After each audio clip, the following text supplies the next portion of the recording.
सुनाई दे रही है अब? ठीक है, एकदम करेक्ट है। चलो स्टार्ट करते हैं अब अपनी क्लास। कल हमने कितने क्वेश्चन कर लिए थे बच्चों, कुछ याद आ रहा है? मुझे तो याद नहीं है कल की क्लास में कि मैंने कितने क्वेश्चन करवा दिए थे, आप लोग बता दीजिएगा। ये तो हो चुका था, ये क्वेश्चन तो हो चुका था, ये भी हो चुका था, ये भी हो चुका था। यस, क्वेश्चन नंबर 5 पे चलना था, है ना? 4 क्वेश्चन हो गए थे, आपको याद भी है, ठीक है। हाँ जी, चलो अब स्टार्ट करते हैं अपना 5वां क्वेश्चन। और क्वेश्चन नंबर 5 में क्या कह रहा है, जरा ध्यान से सुनिएगा, बहुत अच्छा क्वेश्चन है actually. Which hormone controls the quantity of urine from kidney? Kidney क्या बनाता है? अभी भी ठीक नहीं है साउंड, क्या हो रहा है यार आज ये? प्लीज टेक्निकल टीम आप लोग चेक करो, ये मेरे को परेशान नहीं करो। चलो अब ज्यादा आए तो बताना, पता नहीं क्या हो गया है आज भी। अभी तो क्लास लेके खत्म करिए, तब तो ठीक था। चलो क्या कह रहा है, which hormone controls the quantity of urine from kidney? Urine कौन बनाता है? यूरिन बनाते हैं किडनी, जिसे हम बोलते हैं वृक्क या गुर्दे, गुर्दा आम भाषा में बोलते हैं। यूरिन में सबसे ज्यादा क्या होता है बेटा? यूरिन में सबसे ज्यादा होता है पानी। आप जितना पानी पीते हैं दिन में, उतने पानी का तो हमारे शरीर में अवशोषण नहीं होता है ना, उतने पानी का तो एब्जॉर्प्शन नहीं होता है। जितना जरूरत है हमारे बॉडी को, उतना पानी हमारे बॉडी में रह जाता है, बाकी का पानी यूरिन के फॉर्म में, पेशाब मूत्र के फॉर्म में बाहर निकल जाता है। अब यूरिन में कितना पेशाब जाना है या कितना नहीं जाना है, ये कौन सा हार्मोन कंट्रोल करता है? कौन सा हार्मोन कंट्रोल करता है कि आपके यूरिन में, आपके मूत्र में पेशाब जो है उसमें पानी की मात्रा कितनी होनी चाहिए? या मैं यूं कहूं, यूरिन की क्वांटिटी को कौन रेगुलेट करता है? भैया जितना ज्यादा पानी होगा यूरिन में, उतना ही ज्यादा तो यूरिन फ्लो होगा बाहर। तो ये क्वेश्चन पूछ रहा है कि या तो पूछे यूरिन की क्वांटिटी को कौन रेगुलेट करता है, या पूछे यूरिन में पानी की मात्रा को कौन, क्वांटिटी को कौन रेगुलेट करता है। आंसर आपका एक ही होगा, डी। डी में लिखा हुआ है ADH, ठीक है, ADH। ADH का फुल फॉर्म पहले लिखो, इसका फुल फॉर्म होता है anti diuretic hormone. Anti diuretic hormone, same नाम हिंदी में बच्चा, एंटी डाईयूरेटिक हार्मोन। या तो आप इसे एंटी डाईयूरेटिक हार्मोन बोलो, या इसी को मैं और लगा के लिख रही हूं, अथवा इसी का दूसरा नाम होता है वैसोप्रेसिन हार्मोन। कौन सा हार्मोन? Vasopressin hormone. और ये हार्मोन क्या करता है बच्चा? आपके पेशाब की मात्रा को कंट्रोल करता है, या यूरिन में जो पानी होता है उसको कंट्रोल करता है, ठीक है। तो ये याद रखिएगा कि वैसोप्रेसिन हार्मोन या एंटी डाईयूरेटिक हार्मोन क्या करता है? आपकी पेशाब में पानी की मात्रा या पेशाब की मात्रा को रेगुलेट करता है। बात ये आती है, ये हार्मोन कौन बनाता है? तो ये हार्मोन बनाती है ब्रेन वाली ग्रंथि। ब्रेन में कौन सी? तो आप बताओगे बेटा, ब्रेन में होती है पिट्यूटरी ग्लैंड। पिट्यूटरी ग्लैंड से ये हार्मोन रिलीज होता है, जिसे हिंदी में कहा जाता है पीयूष ग्रंथि। हिंदी में हम क्या बोलते हैं? इसे पीयूष ग्रंथि कहते हैं। और पीयूष ग्रंथि के 2 भाग होते हैं, एक होता है एंटीरियर पिट्यूटरी, आगे वाला, एक होता है पोस्टीरियर पिट्यूटरी, पीछे वाला। ये पीयूष ग्रंथि का फर्स्ट भाग है, और इसी फर्स्ट भाग से वैसोप्रेसिन हार्मोन रिलीज होता है। तो अगर कोई आपसे पूछ ले, अगला क्वेश्चन ये भी हो सकता है बेटा, अगला क्वेश्चन ये भी हो गया कि ADH हार्मोन कौन सी ग्रंथि रिलीज करती है, तो आप क्या बताओगे बेटा? ADH हार्मोन जो है वो पिट्यूटरी ग्लैंड रिलीज करती है, ठीक है। हाँ, डायबिटीज इंसिपिडिस अभी बताएंगे, नामक बीमारी भी इसी की वजह से होती है। जब ये हार्मोन, अभी आएगा आगे क्वेश्चन तो आपको बता दूंगी लोकेश, अभी थोड़ा रुक जाइए, अभी जितना है उतना आप इंफॉर्मेशन ले लीजिए। तो पिट्यूटरी के पीछे वाले भाग से ये निकलता है। आइए अगला आपको मिलान करना है, इधर हार्मोन के नाम दिए हैं, इधर पूछा है कौन सी ग्रंथि उसे निकालती है। चलो बता दीजिए फटाक फटाक से, इधर हार्मोन के नाम दिए हैं और इधर कोई ग्लैंड के नाम दे रखे हैं कि भाई ये इन ग्लैंड से निकलते हैं या नहीं निकलते हैं। मिलान करना है कौन कौन सा। पहला है प्रोजेस्टेरोन हार्मोन, कल की क्लास में पढ़ाया था। प्रोजेस्टेरोन, पी से प्रोजेस्टेरोन और पी से ही प्रोटीन, और पी से प्रोजेस्टेरोन, पी से प्रेगनेंसी। प्रेगनेंसी में निकलने वाला हार्मोन कौन सा होता है? प्रोजेस्टेरोन, जो सिर्फ और सिर्फ महिलाओं में निकलता है। अब महिलाओं में कहां से निकलता है? इस ऑप्शन को ठीक करना है, थायराइड नहीं होगा। ऑप्शन नंबर 4 में ओवेरी होगा बच्चा, ओवेरी, अंडाशय। इस ऑप्शन को ठीक करना, थोड़ा सा टाइपिंग एरर है, अब आप पढ़ लीजिए। तो प्रोजेस्टेरोन और एस्ट्रोजन हार्मोन दोनों लड़कियों में निकलते हैं, तो ये हार्मोन कौन रिलीज करता है? ओवेरी, अंडाशय से निकलते हैं प्रोजेस्टेरोन हार्मोन। अगला है टेस्टोस्टेरोन हार्मोन। ये किस में होता है? ये मेल बॉडी में होता है, नर के शरीर में होता है। तो ये किससे निकलेगा? ये टेस्टिस से। मेल बॉडी में वृषण होते हैं एक जोड़ी, ठीक उसी तरीके से लड़कियों में एक जोड़ी ओवेरी होता है। तो ओवेरी से प्रोजेस्टेरोन प्रेगनेंसी के समय निकलेगा। टेस्टिस लड़कों में रेगुलर बेसिस पे निकलता है। कब? After the puberty as. जब आप प्यूबर्टी एज से निकल जाते हैं, किशोरावस्था आपकी खत्म हो जाती है, तब आप में टेस्टोस्टेरोन हार्मोन ज्यादा बनने लग जाता है। अगला है थायरोक्सिन हार्मोन। थे से थायरोक्सिन, थे से थायराइड।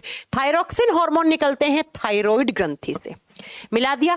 अगला एक और है प्रोजेस्टेरोन। तो ये थोड़ा सा इसके टाइपिंग में ही एरर है, टाइपिंग में ही एरर है, तो इस क्वेश्चन का बस इस ऑप्शन को हटा दो, सिर्फ ये 3 ऑप्शन पढ़ो। ये टाइपिंग में ही कुछ एरर किया है टाइपिस्ट ने। बाकी आप इस चीज को नोट कर लीजिएगा अपनी नोटबुक में कि टेस्टिस, वृषण से टेस्टोस्टेरोन हार्मोन निकलता है। फीमेल की ओवेरी से, अंडाशय से कौन सा हार्मोन निकलता है? तो आप बताओगे प्रोजेस्टेरोन, और थायराइड ग्रंथि थायरोक्सिन हार्मोन निकालती है। अब जब मैं थोड़ी सी थायरोक्सिन हार्मोन की बात करती हूं तो ध्यान से सुनना। 2 टाइप के थायरोक्सिन हार्मोन होते हैं, एग्जाम के क्वेश्चन आते हैं, इसको नोटबुक में नोट कीजिएगा। 2 टाइप के थायरोक्सिन हार्मोन होते हैं। कौन कौन से होता है? पहला है T3 और दूसरा होता है T4। T3 and T4। Exam में क्वेश्चन आता है कि T3 और T4 हार्मोन कौन सी ग्रंथि रिलीज करती है? T3 एंड T4 हार्मोन कौन सी ग्रंथि रिलीज करती है? तो ये कौन सी ग्रंथि की बात हो रही है? यहाँ पे थायराइड ग्लैंड की बात हो रही है। थायराइड ग्लैंड कहाँ होती है? हमारे गले में होती है। गले में कैसी होती है बच्चा? कुछ ऐसी सी होती है, बटरफ्लाई के जैसी दिखने वाली होती है। इस तरीके से मानो बटरफ्लाई है, इसके जैसी दिखने वाली होती है। T3 का नाम क्या होता है? इसे कहा जाता है ट्राई आयोडो टायरोसिन। इसका फुल फॉर्म होता है ट्राई आयोडो टायरोसिन, क्योंकि केमिस्ट्री में 3 को ट्राई कहा जाता है। और इसे कहा जाता है टेट्रा आयोडो, इसे कहा जाता है टेट्रा आयोडो टायरोसिन। ये इन दोनों की फुल फॉर्म है। अब इनकी फुल फॉर्म में आपको एक चीज दिख रही होगी, आयोडो। आयोडो, आयोडो का मतलब होता है आयोडीन। इसका मतलब यह हार्मोन बनने के लिए हमें कौन सा खनिज तत्व चाहिए? हमें आयोडीन चाहिए। क्या चाहिए? आयोडीन चाहिए। और जब हमारे बॉडी में आयोडीन की कमी हो जाती है तो बच्चा ये हार्मोन प्रॉपर नहीं बन पाते हैं और आपके गले में सूजन हो जाती है। इस तरीके से क्या हो जाता है? गले में सूजन हो जाती है और गला के अंदर पस पड़ जाता है और ये पार्ट इस तरीके से सूज जाता है, जिसे नाम दिया जाता है गोइटर रोग। जिसे नाम दिया जाता है गोइटर, हिंदी में बोला जाता है घेंगा रोग। घेंगा रोग। अब देखो कितने सारे एग्जामिनेशन के क्वेश्चन बन गए। पहला, गले में कौन सी ग्रंथि? थायराइड ग्रंथि या अवटू ग्रंथि। कैसी होती है? तितली के आकार की, बटरफ्लाई के शेप की। कौन से हार्मोन निकालती है? थायरोक्सिन। कितने टाइप के होते हैं thyroxine? 2, T3 T4। Try iodo tyrosine, tetra iodo tyrosine और T3 और T4 के निर्माण में सहायक कौन है? तो आप बताओगे आयोडीन मिनरल। और आयोडीन की कमी हो जाएगी तो ये हार्मोन नहीं बनेंगे, आपका गला सूज जाएगा, गले में पस पड़ जाएगा, हो सकता है ज्यादा गोइटर हो जाता है तो डॉक्टर गला काट देता है। तो आप बताओगे बेटा कि गोइटर भी घेंगा रोग किसका डिसऑर्डर है? थायराइड ग्लैंड का, क्योंकि किससे संबंधित है? थायराइड ग्रंथि से संबंधित है।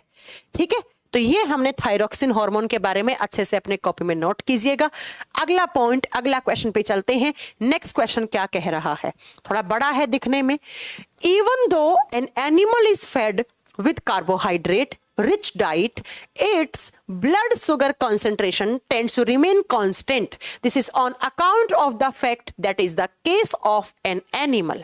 कह रहा है कि भले ही एक जानवर, जानवर का मतलब हम लोग भी, भले ही एक जानवर या हम लोग भी, ठीक है, हम लोगों में कार्बोहाइड्रेट हम ज्यादा लेते हैं, शुगर हम ज्यादा खाते हैं हमारे खाने में। रोटी खा रहे हो उसमें शुगर है, आपने मिठाई खाई उसमें शुगर है, आपने शहद खाया, आपने दूध पिया उसमें भी शुगर है। तो आप इतना सारा शुगर खा रहे हैं लेकिन उसकी रक्त शर्करा की मात्रा स्थिर बनी रहती है। तो इसके कारण पूछा है, क्या पूछा है कि ये कारण पूछा है कि जानवर बहुत ज्यादा कार्बोहाइड्रेट खाते हैं या हम लोग भी बहुत ज्यादा शुगर खाते हैं, कार्बोहाइड्रेट लेते हैं। तो कार्बोहाइड्रेट इतनी ज्यादा लेने के बाद भी हमारा ब्लड का जो शुगर लेवल है वो मेंटेन रहता है। उसका रीजन क्या है कि आपने एक्सेस शुगर ली, तो उसका रीजन क्या है कि आपको कोई बीमारी नहीं होती है।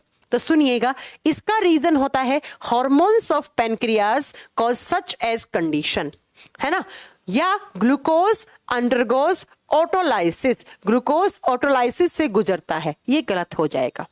बी ऑप्शन में दिया हुआ है कि ऐसा इस कारण होता है कि पेनक्रियास जो है अपना कोई हार्मोन बनाती है। सुनो, ये क्वेश्चन क्या कह रहा है, इसको थोड़ा सा एक्सप्लेन करते हैं। बोर्ड पे यहां पे आओ। इसने कहा है कि आप जब ऐसा खाना खाते हो जिसमें शुगर ज्यादा है, जिसमें शर्करा ज्यादा है, कार्बोहाइड्रेट को आम भाषा में शर्करा या शुगर कहा जाता है, इसका रीजन क्या है? इसका रीजन है पेनक्रियास। पेनक्रियास अग्नाशय कल पढ़ाया था, एक पेड़ के पत्ते के जैसा अंग होता है। ये अग्नाशय एक हार्मोन रिलीज करता है, जिस हार्मोन का नाम होता है इंसुलिन।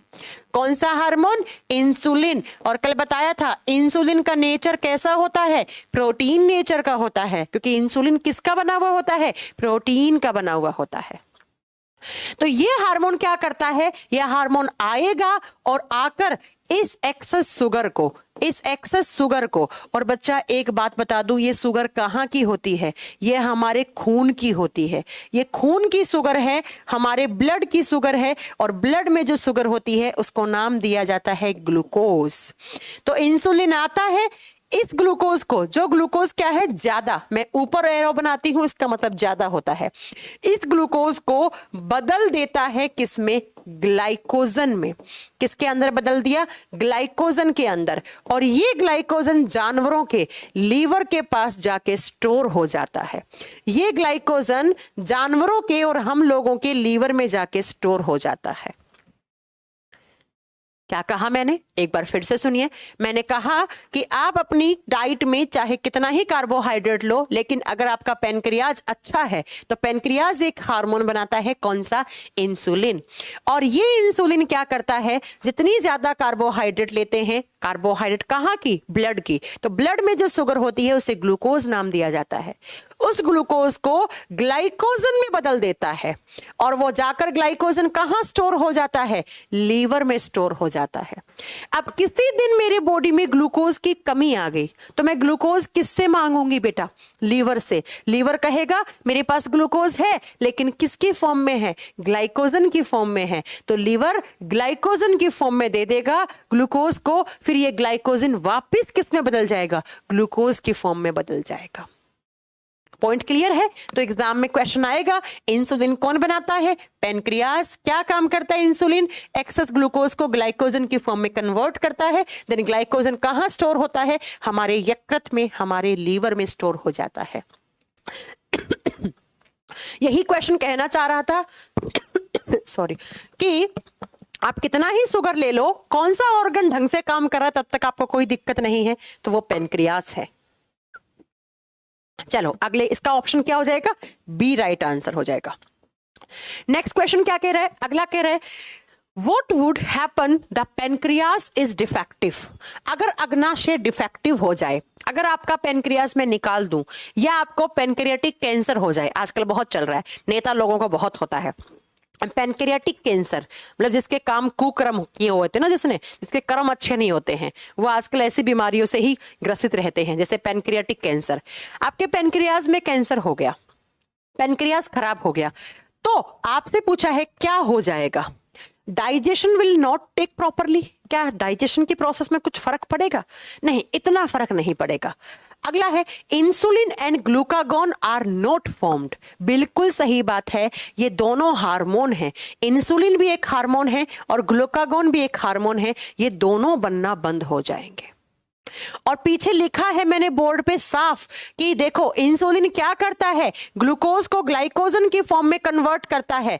अब अगर आपका पेनक्रियाज ही खराब हो गया तो बच्चा वो इंसुलिन नहीं बनाएगा, और जब इंसुलिन नहीं बनेगा तो क्या आपका ग्लूकोज ग्लाइकोजन में जाएगा? नहीं। तो इस चीज को ऐसे लिखिएगा कि अगर आपके बॉडी में इंसुलिन की डेफिशिएंसी हो गई, इंसुलिन कम हो गया, नीचे एरो लगाया है, कम हो गया, तो बच्चा ग्लूकोज ज्यादा हो जाता है। ग्लूकोज क्या है? शुगर। शुगर ज्यादा हो जाती है।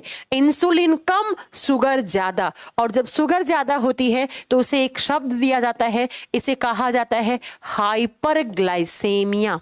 हाइपरग्लाइसेमिया, हिंदी में लिखो सेम नाम, कि अगर आपका पेनक्रियाज डैमेज हो गया है तो उसकी वजह से क्या हो सकता है? उसकी वजह से आपका इंसुलिन नहीं बनेगा और जिसकी वजह से हाइपरग्लाइसेमिया हो जाएगा। और बहुत दिनों तक हाइपरग्लाइसेमिया होता है तो आपको डायबिटीज मेलाइटस हो जाता है। क्या हो जाता है? डायबिटीज मेलाइटस हो जाता है, जिसे हम हिंदी में मधुमेह रोग कहते हैं। कौन सा रोग?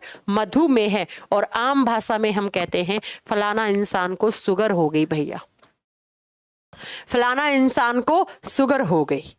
तो अगर इंसुलिन या पेनक्रियाज आपका डैमेज हो चुका है तो इंसुलिन की कमी, शुगर ज्यादा, तो उस कंडीशन को हाइपरग्लाइसेमिया। एग्जाम में क्वेश्चन आ सकता है, व्हाट इज हाइपरग्लाइसेमिया? जब ग्लूकोज लेवल ज्यादा होता है, जब शुगर का लेवल ज्यादा होता है तो उस कंडीशन को हाइपरग्लाइसेमिया कहा जाता है। बहुत दिनों तक हाइपरग्लाइसेमिया रहा, डायबिटीज मेलाइटस नामक मधुमेह रोग हो जाएगा। डायबिटीज दो टाइप की होती है, एक तो ये हो गया डायबिटीज मेलाइटस, और आगे पढ़ाऊंगी डायबिटीज इंसिपिडस, वो आगे आएगा। ठीक है, चलो अगले क्वेश्चन पे चलते हैं।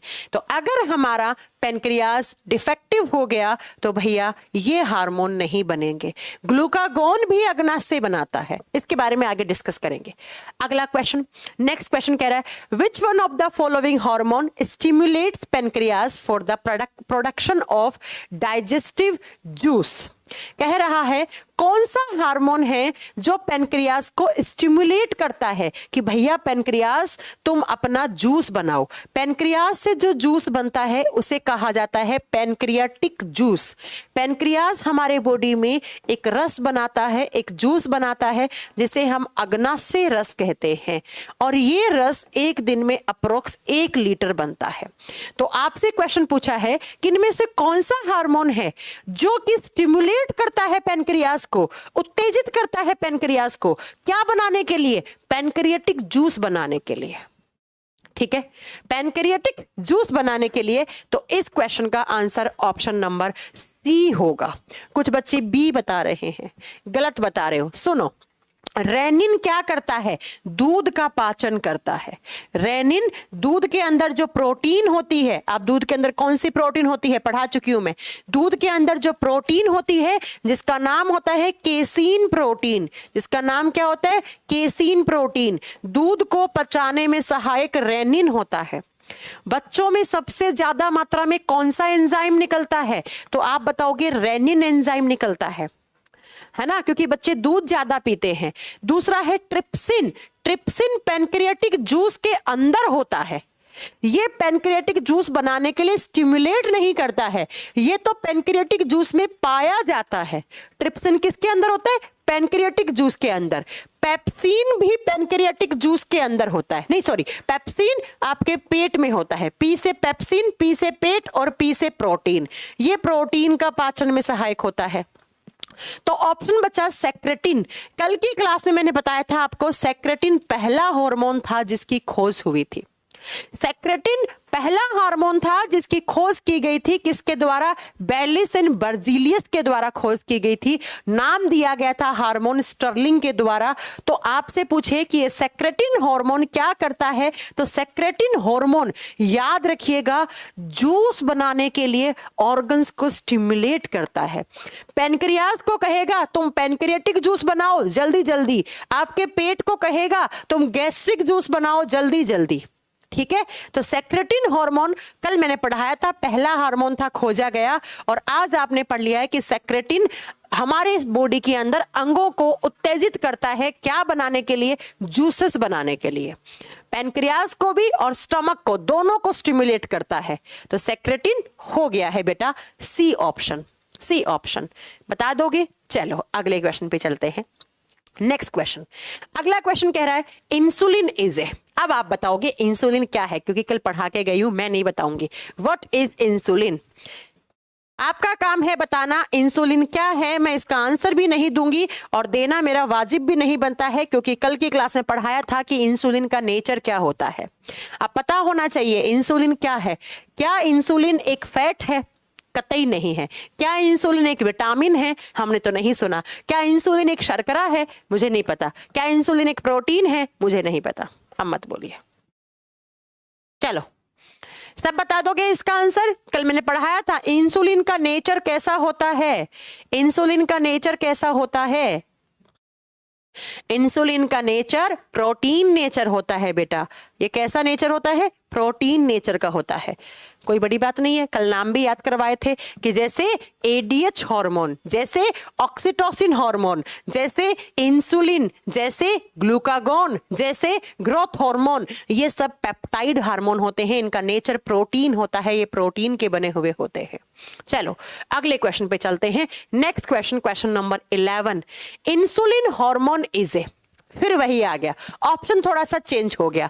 इंसुलिन हार्मोन क्या है, तो पेप्टाइड हार्मोन है, क्योंकि ये किसका बना हुआ है, ये प्रोटीन का बना हुआ है। और जो फैट से बने हुए हार्मोन होते हैं वो क्या होते हैं, वो स्टेरॉइड होते हैं। बस ऑप्शन अलग आ गए हैं, बाकी तो सेम ही है। क्वेश्चन पूछना वही चाह रहा है तो आसान है। अगला क्वेश्चन चलो, insulin is produced bye, insulin का निर्माण कहां से होता है। अब आप लोग ऑप्शन दीजिए, कहां से होता है। 4 ऑप्शन में से आंसर आप कीजिए, फिर हम बताएंगे आपको। ये वन लाइनर की फॉर्म में याद रखने वाले क्वेश्चन हैं जो सीधे एग्जाम में आते हैं और 1 नंबर ऐसे ही बढ़ा सकते हैं आपका। पूछ रहा है इंसुलिन कहां से बनता है, ये तो जानते हैं कि इंसुलिन पैनक्रियाज से बनता है। अब बच्चा पैनक्रियाज में क्या होता है, इस कॉन्सेप्ट को ध्यान से सुनना। अग्नाशय, कल मैंने बताया था कि पेड़ के पत्ते के आकार का ऐसे अग्नाशय होता है। अग्नाशय में टोटल 4 प्रकार की कोशिकाएं होती हैं, ध्यान से सुनना। अग्नाशय में 4 प्रकार की कोशिकाएं होती हैं। पहली होती है अल्फा सेल, दूसरी होती है बीटा सेल, तीसरी होती है डेल्टा और चौथी होती है एफ सेल। अग्नाशय में कुल 4 प्रकार की कोशिकाएं पाई जाती हैं। कौन कौन सी, अल्फा, बीटा, डेल्टा, एफ। ये ऊपर वाली तीनों हार्मोन बनाती हैं, ये तीनों हार्मोन बनाती हैं, ठीक है। और इंसुलिन की, और यहां पर पैनक्रियाज की खोज की गई थी लैंगर हैंस नाम के साइंटिस्ट ने। लैंगर हैंस ने अग्नाशय की खोज की थी, तो इन्होंने कहा कि मेरे नाम से ही लोग याद रखें इन सेल्स को।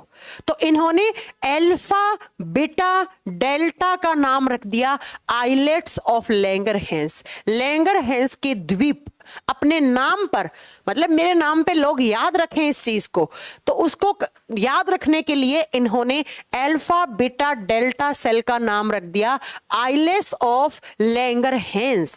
लैंगर हैंस के द्वीप या हिंदी में लैंगर हैंस के द्वीपिकाएं। अगर आप शब्द देखो तो ये किस ऑर्गन से संबंधित है, ये पैनक्रियाज से संबंधित है। अब इन लैंगर हैंस में से कौन से टाइप का लैंगर हैंस बनाता है इंसुलिन, तो बीटा सेल इंसुलिन बनाता है। ये जो बीटा सेल्स होती हैं इनके द्वारा इंसुलिन का प्रोडक्शन किया जाता है। तो आपसे एग्जाम में क्वेश्चन कैसे पूछेगा, insulin is produced by which organ, तब तो हो जाएगा पैनक्रियाज, या by which gland, pancreas. Insulin is produced by which cells, तो विच सेल्स, तो बीटा सेल्स, बीटा सेल के द्वारा। या कौन सी स्ट्रक्चर बनाती है इंसुलिन को, तो आइलेट्स ऑफ लैंगर हैंस। या क्वेश्चन आता है आइलेट्स ऑफ लैंगर हैंस किस ऑर्गन से संबंधित है, ये किस ऑर्गन से रिलेटेड है, तो कौन सा ऑर्गन, पैनक्रियाज, पैनक्रियाज। ये सारे क्वेश्चन आपके एग्जाम में आते हैं और बहुत एक एक लाइन के क्वेश्चन हैं, आप चुटकियों में याद करके अपना 1 नंबर बढ़ा सकते हैं आसानी से। चलें अगले पे। तो बीटा सेल से इंसुलिन निकलता है, पेनक्रियाज की बीटा कोशिकाओं से इंसुलिन का निर्माण होता है। अगला question, next question, which hormone is produced in pancreas. फिर पूछ लिया कि भैया पेनक्रियाज के द्वारा कौन सा हार्मोन प्रोड्यूस होता है, तो पेनक्रियाज के द्वारा इंसुलिन होता है। कितना आसान सा है, कितना आसान है, तो इसका आंसर बी हो जाएगा। अगला क्वेश्चन, क्वेश्चन नंबर 14, कुछ इजी क्वेश्चन है, बाद में टफ आएंगे। Which metal is present in insulin. अच्छा क्वेश्चन है, कौन सी धातु या कौन सा मिनरल इंसुलिन के पास पाया जाता है। जिंक, जस्ता। याद रखिएगा इंसुलिन हार्मोन के निर्माण में जिंक धातु का बहुत योगदान रहता है। ये एक कोफैक्टर की तरह काम करता है इंसुलिन को बनाने के लिए। Zn जिंक धातु है जो इंसुलिन के निर्माण में सहायक होती है, जो इंसुलिन के निर्माण में सहायक होती है। और सिर्फ इंसुलिन में नहीं, इसके अलावा जिंक कहां कहां होता है। आपकी लार, जिसे आप थूक या सलाइवा कहते हैं, उसमें भी जिंक होता है। आपके आंसू, टीयर्स, आंसुओं में भी जिंक होता है। आपका पसीना, स्वेट, उसके अंदर भी जिंक होता है। और नेक्स्ट इंसुलिन हार्मोन। ये 4 पॉइंट याद रखिएगा कि इन चारों के पास क्या होता है, जिंक होता है। जिंक हमारे बॉडी में कहां कहां प्रेजेंट है, इंसुलिन, लार, आंसू, पसीना। और कौन से हार्मोन के निर्माण में सहायक है, तो इंसुलिन हार्मोन के निर्माण में सहायक जिंक होता है। और ये बात किसने बताई थी, 2 साइंटिस्ट थे बेटा जिन्होंने इंसुलिन की खोज की थी, Banting and Best. Banting and Best 2 scientist हैं जिन्होंने इंसुलिन की खोज की थी। उन्होंने यही बात बताई थी कि अगर आपके बॉडी में जिंक की कमी है तो इंसुलिन की भी कमी पाई जा सकती है। ये बात बेंटिंग एंड बेस्ट 2 वैज्ञानिकों ने बताई थी, जिस बात के लिए, जिस डिस्कवरी के लिए इन्हें नोबेल प्राइज भी मिला हुआ है। इन्हें नोबेल प्राइज भी मिला हुआ है। तो याद कर लेंगे इस चीज को कि इंसुलिन के बारे में कितने सारे पॉइंट याद कर लिए। इंसुलिन बीटा सेल से निकलता है, किसकी, पेनक्रियाज की। कौन सा मिनरल चाहिए, जिंक, किसने खोज की, बेंटिंग एंड बेस्ट ने। इंसुलिन की कमी होगी तो क्या हो जाएगा बेटा, आप बता देगा। इंसुलिन की कमी हो जाएगी तो हमारे बॉडी में शुगर का लेवल ज्यादा हो जाएगा। ज्यादा दिनों तक शुगर रहा तो हाइपरग्लाइसेमिया, हाइपरग्लाइसेमिया बहुत दिनों तक रहा तो आपको डायबिटीज हो चुका है, आपको मधुमेह नामक रोग हो चुका है, जिसे आम भाषा में हम शुगर कहते हैं, आम भाषा में जिसे शुगर कहते हैं। चलूं अगले क्वेश्चन पे, चलिए नेक्स्ट क्वेश्चन, अगला क्वेश्चन। अच्छा, बाकी की बारे में बात करें। कॉपर के बारे में एक पॉइंट याद रखना, अगर आप बहुत ज्यादा कॉपर लेते हैं, कॉपर एक एंटीबैक्टीरियल धातु होती है, इसलिए लोग कहते हैं ना कॉपर के बर्तन में रात को पानी रख दो और सुबह उठ के पिया करो उसे। कॉपर एंटीबैक्टीरियल मेटल होती है। एंटीबैक्टीरियल का मतलब है अगर आपके पानी के अंदर बैक्टीरिया वगैरह होंगे तो उसे मार देगी कॉपर धातु।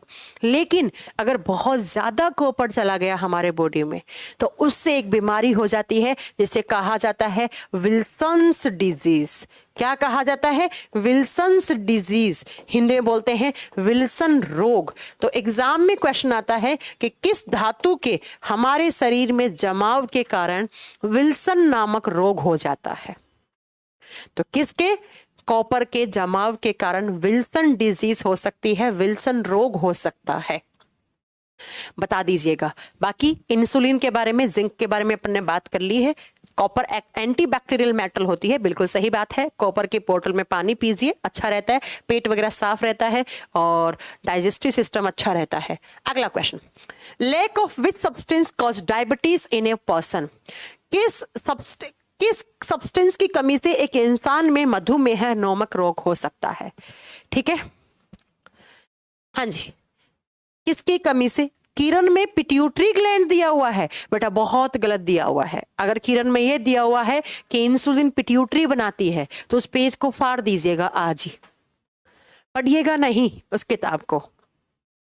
अच्छा, मैंने देखा है किरण वगैरह की किताब में बहुत सारी मिस्टेक्स हैं, इसलिए मैं कभी बच्चे को रेफरेंस भी नहीं देती हूँ उस बुक का, क्या वो पढ़िए। चलो सुनो, तो किसकी कमी से डायबिटीज हो सकता है, इंसुलिन की कमी से। बहुत आसान था, बाकी के 3 ऑप्शन सुनते हैं।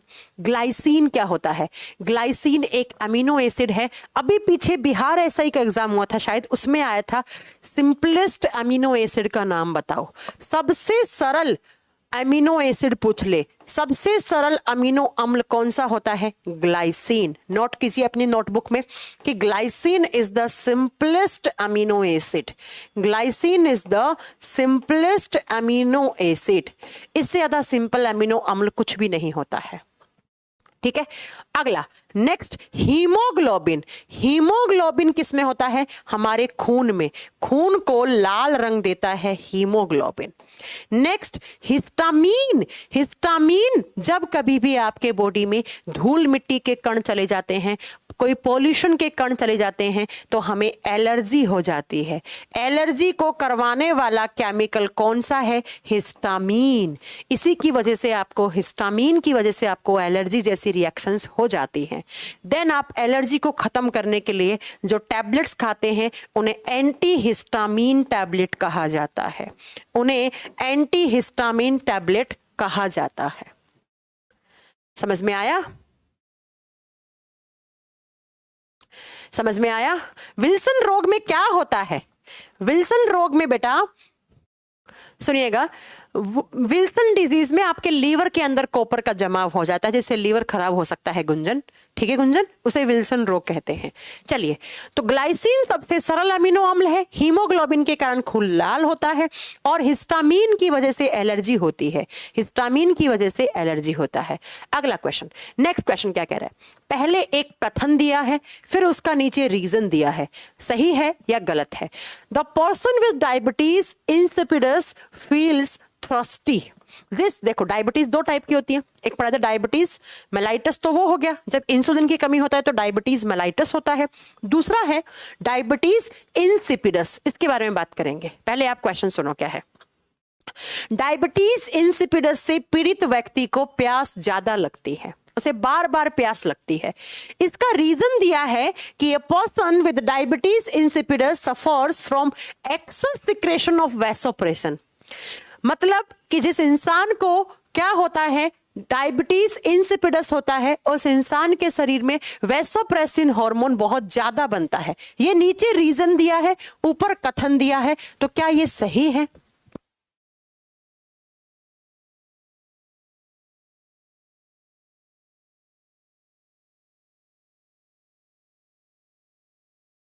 ऊपर जो स्टेटमेंट दी है उसका नीचे कारण सही है या गलत है? बताइए। ऊपर स्टेटमेंट दी है, नीचे उसका रीजन दिया है, पूछा है कि क्या दोनों ऑप्शन सही है या एक सही है एक गलत है। मैं आपको बता दूं, फर्स्ट ऑप्शन बिल्कुल सही है, लेकिन गलत ऑप्शन इसका रीजन नहीं है, ये गलत है।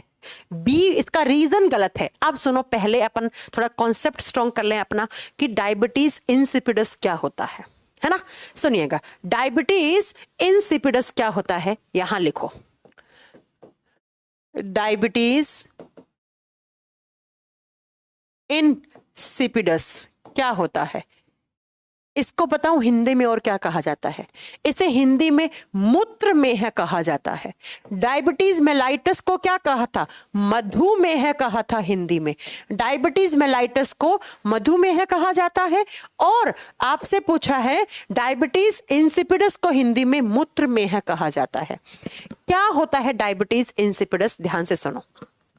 हमारे किडनी लगातार क्या बना रहे हैं? यूरिन बना रहे हैं, और यूरिन में क्या होता है? सबसे ज्यादा पानी होता है, और पानी की मात्रा पर कंट्रोल कौन सा हार्मोन करता है? वैसोप्रेसिन हार्मोन करता है ना। थोड़ी देर पहले बताया था, वैसोप्रेसिन हार्मोन ही रेगुलेट करता है कितना यूरिन बनाएगा आपका किडनी और कितना यूरिन आपके बॉडी से बाहर जा रहा है। अब यूरिन जितना ज्यादा जाएगा उतना पानी भी तो ज्यादा चला जाएगा, है ना। तो मेरी बात को जरा ध्यान से सुनना। अगर आपके बॉडी में वैसोप्रेसिन हार्मोन कम हो जाए तो क्या हो सकता है? जब ये कम हो जाएंगे तो ये प्रॉपर तरीके से यूरिन की क्वांटिटी को रेगुलेट नहीं कर पाएंगे। जब ये वैसोप्रेसिन हार्मोन कम हो जाएंगे तो प्रॉपर तरीके से इनका कंट्रोल नहीं रहेगा कि कितना यूरिन बाहर जाना चाहिए, कितना पानी बाहर जाना चाहिए, नहीं जाना चाहिए। ठीक है, तो जब ये कम होते हैं तो बच्चा यूरिन ज्यादा बाहर चला जाता है। जब ये कम होते हैं तो आपका मूत्र में मतलब बहुत ज्यादा क्या हो जाता है? बॉडी के अंदर पानी कम हो जाएगा और बाहर बहुत ज्यादा चला जाएगा, मतलब यूरिन ज्यादा हो जाता है, यूरिन ज्यादा हो जाता है, बार बार आपको यूरिन आएगा, बार बार आप वॉशरूम जाओगे। और जब ये हार्मोन ज्यादा हो जाता है तब बच्चा क्या होगा, जितना ज्यादा है तो उतना ही कम क्या होगा, आपके बॉडी के अंदर पानी का अब्जॉर्प्शन कम होगा। क्या बोल दिया मैंने, गलत बोल दिया क्या? एक सेकंड रुको। किडनी यूरिन, किडनी से बनता है वैसोप्रेसिन हार्मोन जब कम होता है, हाँ तो सही तो है, जब वैसोप्रेसिन हार्मोन कम है तो यूरिन ज्यादा गया बाहर, क्या हो गया, यूरिन ज्यादा गया बाहर, बार बार यूरिन आया। और जब वैसोप्रेसिन हार्मोन ज्यादा है तो प्रॉपर तरीके से रेगुलेट करेगा यूरिन को, और यूरिन क्या होगा, कम बाहर जाएगा, मतलब पानी भी कम बाहर गया है, अंदर ज्यादा रह गया है, शरीर के अंदर ज्यादा है, यूरिन की फॉर्म में बाहर गया। इस बार यूरिन ज्यादा गया, बॉडी के अंदर पानी कम रह गया। तो बच्चा जब वैसोप्रेसिन हार्मोन कम बनते हैं, जब इनका हाइपोसिक्रेशन होता है, तब आपको बार बार यूरिन आता है, और इसी को ही मूत्र में है, इसी को ही क्या कहा जाता है, डायबिटीज इंसिपिडस कहा जाता है। और जो यूरिन बाहर गया है वो अपने साथ ग्लूकोज को भी बाहर ले जाता है, वो अपने साथ ग्लूकोज वगैरह को भी बाहर ले जाता है हल्का फुल्का। तो इसको मूत्र में है या डायबिटीज इंसिपिडस कहा जाता है। याद रखिएगा, डायबिटीज इंसिपिडस कब होता है, जब वैसोप्रेसिन हार्मोन का सिक्रेशन कम होता है, तो कंट्रोल नहीं कर पाया टोटल तरीके से आपके किडनी को, और किडनियां लगातार यूरिन बना रही है, लगातार यूरिन, उन्हें पता ही नहीं है कितना यूरिन बनाना चाहिए, तो यूरिन का फ्लो ज्यादा हो गया। तो जब ये हार्मोन कम होता है तब आपको डायबिटीज इंसिपिडस होता है। और बेटा आपके क्वेश्चन में क्या दिया है कि ये हार्मोन ज्यादा होता है तब डायबिटीज इंसिपिडस होता है, तो वो तो गलत हो गया ना, वो तो गलत हो गया ना। ये तो कम होता है जब होता है डायबिटीज इंसिपिडस। और क्वेश्चन ने क्या दिया, देखो क्वेश्चन ने क्या दिया कि a person with diabetes insipidus suffers from excess secretion of vasopressin. गलत हो गया ना, एक्सेस नहीं होगा बेटा यहाँ। अगर यहाँ पर कम होता, लेस लिखा हुआ होता, तब ये ऑप्शन आपका ठीक हो जाता। समझ गए इस कॉन्सेप्ट को? अगर ये लेस लिखा हुआ होता, कम लिखा हुआ होता, तो ये सही होता। आप बताओ, किसी को कोई प्रॉब्लम नहीं है? बोथ आर राइट गलत हो जाएगा बेटा, गलत हो जाएगा। मैंने क्या कहा, दोनों सही कैसे हो जाएंगे? क्वेश्चन कह रहा है कि डायबिटीज इंसिपिडस कब हुआ, उसका रीजन दिया है कि जब वैसोप्रेसिन हार्मोन ज्यादा होता है, और मैंने बोर्ड पे साफ साफ लिखा हुआ है कि जब वैसोप्रेसिन हार्मोन कम होता है तो यूरिन ज्यादा होता है। तो इसमें पहला ऑप्शन सही है लेकिन उसका रीजन गलत है। तो option A is right but B is wrong. A is right and B is wrong. समझ गए हैं बात? हाँ, वैसोप्रेसिन की कमी से बार बार यूरिन आता है तो उसे डाईयूरेमिया कहा जाता है, डाईयूरेमिया में नाम दे देते हैं। चलो, आप शायद समझ गए होंगे आप आज के बाद कि डायबिटीज मेलाइटस कब होता है, इंसुलिन की कमी से, और वैसोप्रेसिन की कमी से क्या होगा। दोनों पॉइंट अच्छे से नोट कीजिएगा कि इंसुलिन की कमी से डायबिटीज मेलाइटस, और वैसोप्रेसिन की कमी से क्या हो जाएगा, डायबिटीज इंसिपिडस होता है, मूत्र में है होता है। तो इसमें ए ऑप्शन सही है लेकिन इसका रीजन गलत है। अगला question, insulin is received from, insulin को सबसे पहले कहां से रिसीव किया गया था? इंसुलिन के बारे में सबसे पहले कहां से पता लगा था, बताइए। सबसे पहले लोगों को कैसे पता लगा कि भैया इंसुलिन नामक भी कोई चीज होती है? कहां से इसे एक्सट्रैक्ट किया गया था सबसे पहले? राइजोम ऑफ जिंजर, अदरक के प्रकंद से, दूसरा है डहेलिया की जड़ों से, तीसरा है बलसम फूल, चौथा है आलू कंद। सबसे पहले बायो का बेटा प्रैक्टिस बुक है राहुल मेरा, आप एप्लीकेशन में बुक वाले कॉलम में जाके ले सकते हैं। एप्लीकेशन में जहां लाइव क्लास है उसके बगल में बुक्स का कॉलम है और उसमें बायोलॉजी वॉल्यूम 1 नाम से मेरी प्रैक्टिस बुक है, आप उसे ले सकते हैं। लेकिन बहुत जल्दी ग्रुप डी के लिए एक प्रॉपर बुक आने वाली है हमारी इसी वीक के अंदर, वो अभी आप ले सकते हैं। चलो, आप याद रखिएगा कि इंसुलिन कॉकटेल किया गया था डहेलिया प्लांट की जड़ों से। डहेलिया प्लांट है जिसमें सबसे पहले इंसुलिन को एक्सट्रैक्ट किया गया था, वहां से लोगों को पता लगा था। साउंड लग गई है, आज साउंड में बहुत प्रॉब्लम हो रहा है। हाँ जी, फिर साउंड का प्रॉब्लम है क्या?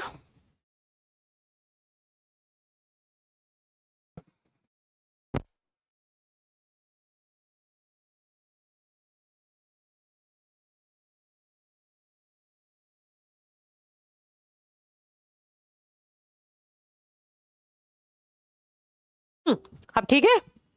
तो सबसे पहले इंसुलिन को रिसीव किया गया था किससे? डहेलिया प्लांट की जड़ों से। अब ठीक हो गया है, ठीक है।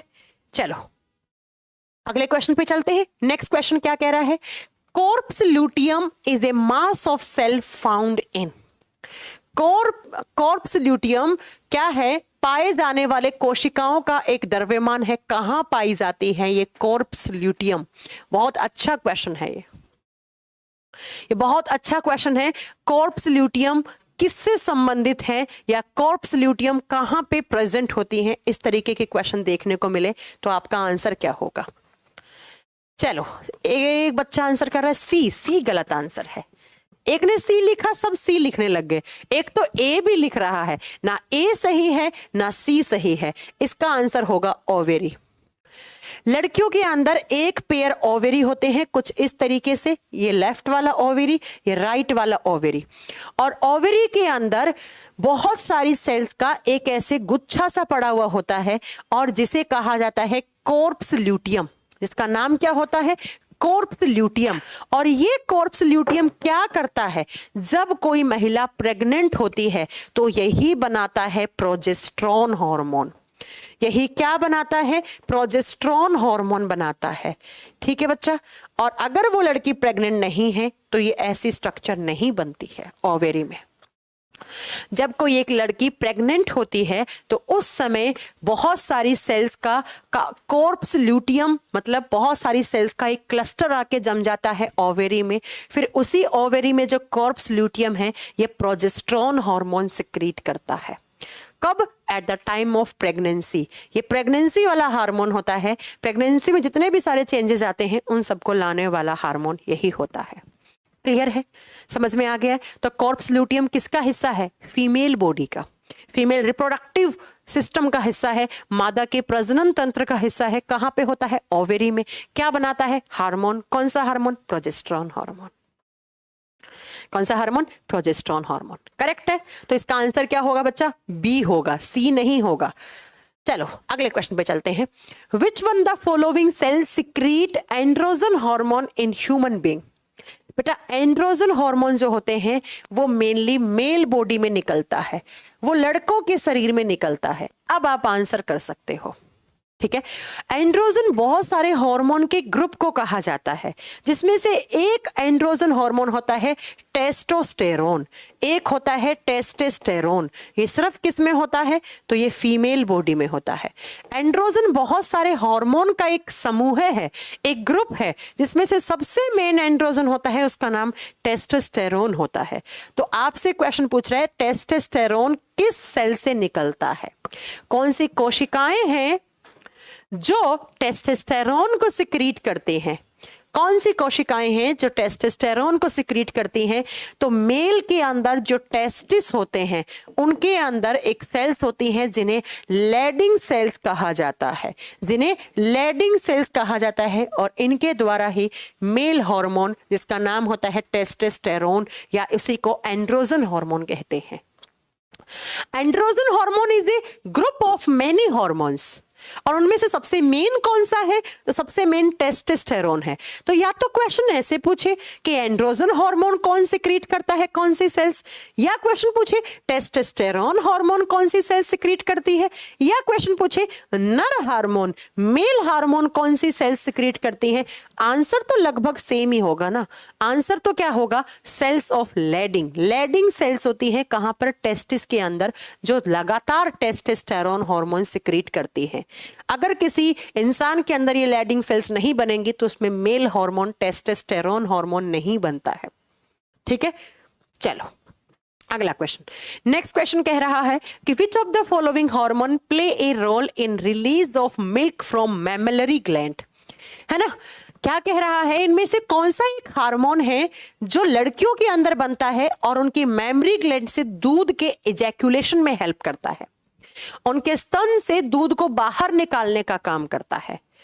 मतलब जब कोई एक महिला प्रेग्नेंट होती है तो अपने बच्चे का लालन पालन करने के लिए मां अपने बच्चे को दूध पिलाती है, तो उस दूध को बनाने वाली ग्रंथियां मैमरी ग्लैंड्स कहती हैं, या दूध बनाने वाली ग्रंथियां कहलाती हैं। दूध बनाने वाला हार्मोन तो प्रोलैक्टिन हार्मोन होता है। 2 पॉइंट अच्छे से लिखना। अगर आपसे पूछे कि दूध के निर्माण में कौन सा हार्मोन सहायक है, अगर दूध के निर्माण में which hormone is helpful in formation of milk, अगर दूध के निर्माण की बात करें तब तो बच्चा होगा प्रोलैक्टिन हार्मोन। कौन सा हार्मोन? प्रोलैक्टिन। फिर इस दूध को बना के उसके इजैकुलेशन में उसको बाहर की तरफ निकालने में कौन सा हार्मोन काम करता है? Oxytocin hormone. Oxytocin hormone mammary glands को कॉन्ट्रैक्ट करवाता है, मेमोरी ग्लैंड्स की मसल्स को, ताकि दूध बाहर निकले आसानी से। ठीक है, तो याद रखिएगा बेटा, अगर आपसे पूछे दूध बनाने वाला हार्मोन कौन सा है, तब तो बताओगे आप प्रोलैक्टिन हार्मोन। और दूध को बाहर निकालने वाला हार्मोन कौन सा है? Oxytocin hormone. ये दोनों हार्मोन सिर्फ लड़कियों में बनते हैं, ये दोनों ही हार्मोन सिर्फ लड़कियों में बनते हैं, लड़कों के बॉडी में ऐसा कोई हार्मोन नहीं बनते हैं। ठीक है बच्चा, समझ में आ गया। एक क्वेश्चन आता है, गाय और भैंसों को कौन से हार्मोन के इंजेक्शन दिए जाते हैं कम समय में ज्यादा दूध बनाने के लिए? तो गाय और भैंस को कम समय में ज्यादा दूध बनाने के लिए ऑक्सीटोसिन के ही इंजेक्शन लगते हैं, ऑक्सीटोसिन के ही इंजेक्शन लगते हैं। ठीक है, समझ में आ गई है मेरी बात। अगले क्वेश्चन पे चलते हैं। नेक्स्ट क्वेश्चन क्या कह रहा है? Question number 21, hugging and kissing of mother to her baby indicates which of following hormone from secretion. एक माँ का अपने बच्चे की तरफ जो प्यार होता है, मतलब माँ का बच्चे की तरफ जो एक अफेक्शन होता है, जो लव होता है, उसको फील करवाने वाला हार्मोन कौन सा होता है? अगेन इसका आंसर होगा बच्चा ऑक्सीटोसिन हार्मोन। ऑक्सीटोसिन हार्मोन ही माँ और बच्चे के बीच के बॉन्ड को क्रिएट करता है। माँ और बच्चे के बीच का जो बॉन्ड है, मतलब माँ का अपने बच्चे के प्रति जो प्यार है, उस अफेक्शन के लिए कौन सा हार्मोन सिक्रीट होता है लड़कियों में? Oxytocin hormone. इसीलिए इसका नाम भी लव हार्मोन पड़ता है। लव किसके लिए? लव मतलब अपने बच्चे के लिए। और माँ अपने बच्चे के लिए कुछ भी कर सकती है, क्योंकि माँ और बच्चे के बीच में जो बॉन्ड बनाने वाला हार्मोन होता है वो ऑक्सीटोसिन हार्मोन ही होता है। चलें, मैम समझ में नहीं आया, चलो फिर से समझाते हैं। एक माँ का अपने बच्चे के प्रति जो प्यार होता है, अब माँ के प्यार का कोई मोल नहीं है। क्यों कहते हैं ऐसा? क्योंकि माँ के बॉडी में ऑक्सीटोसिन हार्मोन निकलता है, वो अपने बच्चे के लिए कुछ भी कर सकती है, क्योंकि उसके लिए, उसके और बच्चे के बीच में जो बॉन्ड है, जो प्यार भरा है, जो उनका बंधन है, उसके लिए ऑक्सीटोसिन हार्मोन ही माँ के अंदर फीलिंग्स क्रिएट करवाता है अपने बच्चे के लिए। आप समझ में आ गया होगा। चलो नेक्स्ट क्वेश्चन पे चलते हैं। क्वेश्चन नंबर 22 क्या कह रहा है? Which one of the following is not a protein. इनमें से कौन सा एक प्रोटीन नहीं है? अब आप लोग बताओगे कि कौन सा इनमें से एक प्रोटीन नहीं है। चलो, इसका नेचर प्रोटीन नहीं है, इसका नेचर प्रोटीन नहीं है। चलो बताइए।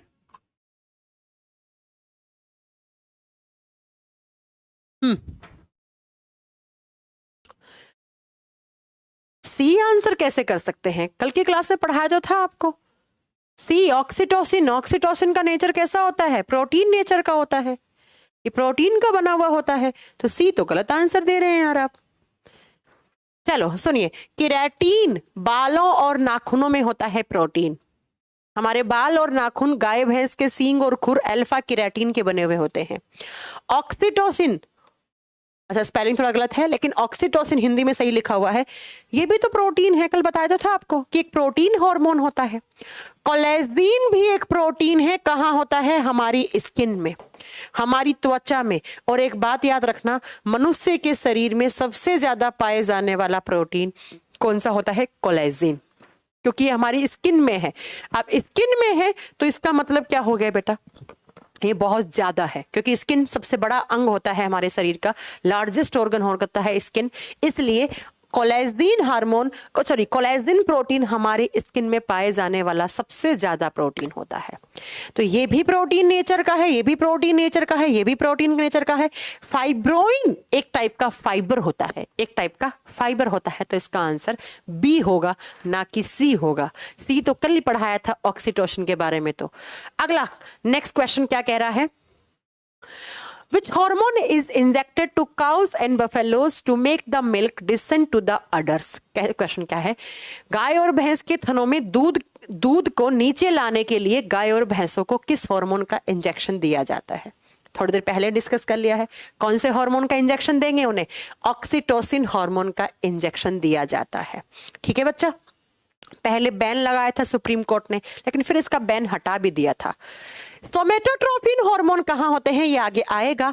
इंटरफेरोन क्या होते हैं? इंटरफेरोन एक टाइप का केमिकल होता है बेटा, ये एक टाइप का केमिकल होता है जो नर्वस सिस्टम रिलीज करता है, जो हमारा तंत्रिका तंत्र रिलीज करता है। और इंसुलिन तो एक हार्मोन है ही, इसके बारे में तो बात ही क्या करें। अगला नेक्स्ट क्वेश्चन, कौन सी ग्रंथि दूध निकालने वाले हार्मोन ऑक्सीटोसिन का स्राव करती है? इस बार थोड़ा सा अलग पूछ लिया। अभी तक तो ऑक्सीटोसिन चल रहा था, अब क्वेश्चन है कि ऑक्सीटोसिन को बनाती कौन सी ग्रंथि है? चलो, इसे वही ग्रंथि बनाती है जिसने एडीएच बनाया था, एंटी डाईयूरेटिक हार्मोन बनाया था। इसे भी वही ग्रंथि बनाती है जिसने ग्रोथ हार्मोन बनाया। और ये सारे कौन से हार्मोन बनाती है? तो ये सारे काम होते हैं पिट्यूटरी ग्लैंड के। पीयूष ग्रंथि के दो हिस्से होते हैं, एक आगे वाला, एक पीछे वाला। ये जो पीछे वाला होता है जिसे पोस्टीरियर पिट्यूटरी ग्लैंड कहते हैं या पोस्ट भाग कहते हैं, इससे सिर्फ दो हार्मोन निकलते हैं। पहला है ऑक्सीटोसिन और दूसरा हो गया बच्चा, आप बताएंगे, वैसोप्रेसिन, जिसका नाम था एडीएच। एडीएच और ऑक्सीटोसिन पिट्यूटरी के पीछे वाले भाग से रिलीज होते हैं और आगे वाले से GH hormone, prolactin hormone, FSH, LH कल की क्लास में आएंगे सारे, और आगे वाले से ये सारे हार्मोन रिलीज होते हैं। तो पिट्यूटरी के पीछे वाले हिस्से से ऑक्सीटोसिन एंड एडीएच हार्मोन दोनों रिलीज होते हैं और आगे वाले से बहुत सारे हैं, वो आगे की क्लास में आ जाएंगे। आज की क्लास का लास्ट क्वेश्चन कुछ इस तरीके से है, कह रहा है chemical messengers secreted by ductless glands are called. जो डक्टलेट्स, जिनके पास डक्ट नहीं होती हैं, वो कौन से केमिकल को सिक्रीट करती हैं? जिनके पास नलियां नहीं होती हैं, वो कौन से केमिकल को सिक्रीट करती हैं? तो बिना नलियां वाला केमिकल क्या होता है? हार्मोन। और जिसके पास नलियां होती हैं वो क्या करती हैं? वो एंजाइम या जूसेस। तो जिनके पास नलियां होती हैं वो एंजाइम और जूस को सिक्रीट करती हैं, और जिसके पास नलियां नहीं होती हैं वो हार्मोन सिक्रीट करती हैं, वो हार्मोन का श्रावण करती हैं। तो ये आपके क्वेश्चंस थे आज के क्लास के।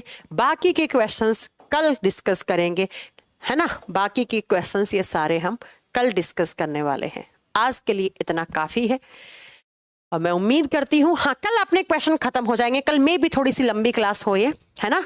कल अपना ये चैप्टर फिनिश हो जाएगा, फिर परसों एक नया चैप्टर स्टार्ट करेंगे। ठीक है बेटा, परसों से एक नए चैप्टर की शुरुआत करेंगे। कल थोड़े ज्यादा क्वेश्चन करवाऊंगी, कल ये चैप्टर खत्म हो जाएगा। कल कम से कम 40-50 क्वेश्चन करेंगे, थोड़ी लंबी क्लास हो सकती है कल, तो प्रिपेयर होके आए उसके लिए। ठीक है, चलिए फिर आज के लिए इतना बहुत है। Thank you very much. आपको क्लास अच्छी लगती है तो प्लीज प्ले स्टोर पे जाकर हमारी एप्लीकेशन को रेटिंग करना ना भूलें। प्ले स्टोर पे जाकर हमारी एप्लीकेशन को 5 स्टार देना ना भूलें। यही मान लीजिएगा, गुरु दक्षिणा यही है हमारी। अगर आपको क्लास अच्छी लगती है तो एक बार जाके प्ले स्टोर पे रेटिंग करना ना भूलें।